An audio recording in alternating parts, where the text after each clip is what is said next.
আমাদের মন কিন্তু এখানে নয়, এখানেই থাকে, তাই এটার যত্ন নিতে হবে। প্রভাব পড়ছে আমাদের নিউরোলজিক্যাল হেলথে।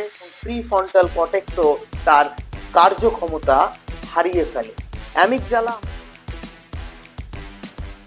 ভিডিওর শুরুতেই সবাইকে জানাই বিশ্ব ব্রেন দিবসের অনেক অনেক শুভেচ্ছা। হ্যাঁ, আজকে 22শে জুলাই হচ্ছে ওয়ার্ল্ড ব্রেন ডে। আজকে আমাদের আলোচনার বিষয় হচ্ছে এই মস্তিষ্কেরই সুস্বাস্থ্যের অঙ্গীকার করা। নমস্কার, আমি প্রিয়নীল পাল, একজন কনসালটেন্ট সাইকোলজিস্ট, যে আপনাদের মানসিক এবং শারীরিক স্বাস্থ্য নিয়ে সর্বদা চিন্তাশীল এবং উদ্যোগী। এই যে আমাদের মস্তিষ্ক, এই মস্তিষ্কের যে কাজ, সেটা হচ্ছে আমাদের মাথা থেকে পা অবধি, আমাদের চিন্তা ভাবনা থেকে জীবন প্রণালীর প্রত্যেকটা অংশে গুরুত্বপূর্ণ ভূমিকা গ্রহণ করে এই ব্রেন। এই প্রোগ্রামিং, আমাদের বেঁচে থাকার সম্পূর্ণ প্রোগ্রামিং আমাদের ব্রেনের মধ্যে রয়েছে।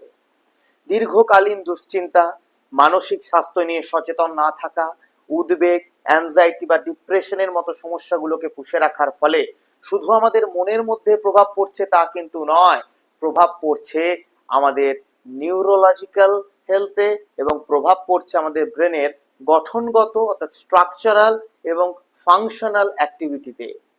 একদম ঠিক শুনেছেন, ফাংশনাল এবং স্ট্রাকচারাল অ্যাক্টিভিটিতে প্রভাব ফেলছে।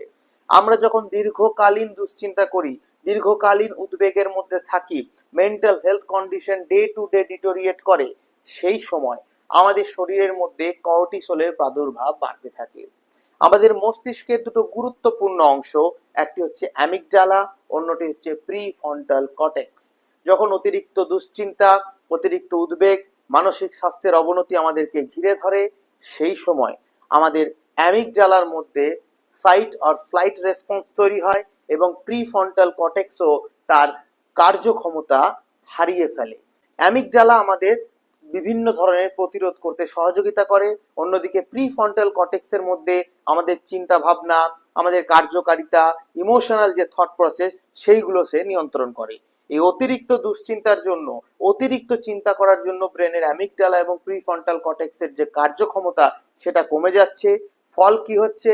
আমাদের ডেলি অ্যাক্টিভিটিসে প্রবলেম হচ্ছে, আমরা কাজকর্ম ভুলে যাচ্ছি, স্মৃতিশক্তি আমাদের কমে যাচ্ছে, অল্পতেই আমরা ইরিটেটেড হয়ে যাচ্ছি, কোনো সিচুয়েশন আমরা হ্যান্ডেল করতে পারছি না, কোনো সিদ্ধান্ত আমরা সঠিক নিতে পারছি না, ডিসিশন ফ্যাটিক হচ্ছে, সারাদিন শরীরের মধ্যেও একটা লেথার্জি, মেন্টাল কোনো অ্যাক্টিভিটি বা রিচার্জ ফিল করতে পারছি না, কোনোভাবেই নিজেকে রিফ্রেশ করতে পারছি না, কাজের মধ্যে স্বাচ্ছন্দ্য বোধ করছি না। এছাড়াও বিভিন্ন ফিজিওলজিক্যাল বা সাইকোসোম্যাটিক রেসপন্স, যেমন গায়ে হাতে ব্যথা করা, মাথা ব্যথা করা, মাথার পেছন দিকে টেনশন, হেডেক হওয়া, হাত পা ঘামা, প্যানিক অ্যাটাক হওয়া ইত্যাদি সমস্যাগুলো সার্কেল ওয়াইজ চলতে থাকে। কিন্তু চিন্তা করার কারণ নেই। যদি আমরা ঠিক টাইমে অ্যাওয়্যার হতে পারি, তাহলে আমাদের মস্তিষ্কের একটি দারুণ ক্ষমতা রয়েছে, সেটা হচ্ছে নিউরোপ্লাস্টিসিটি।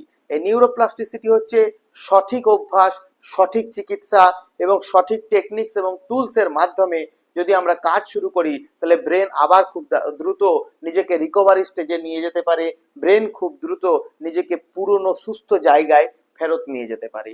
তাই আপনাদের মস্তিষ্কের স্বাস্থ্যকে গুরুত্ব দিন। আপনাদের বিভিন্ন যে কার্যকলাপের মধ্যে যে সমস্যাগুলো ঢুকে আছে সেগুলোকে সলভ করুন। যে কোনো ধরনের ইস্যু হলে এক্সপার্টের অ্যাডভাইস নিন।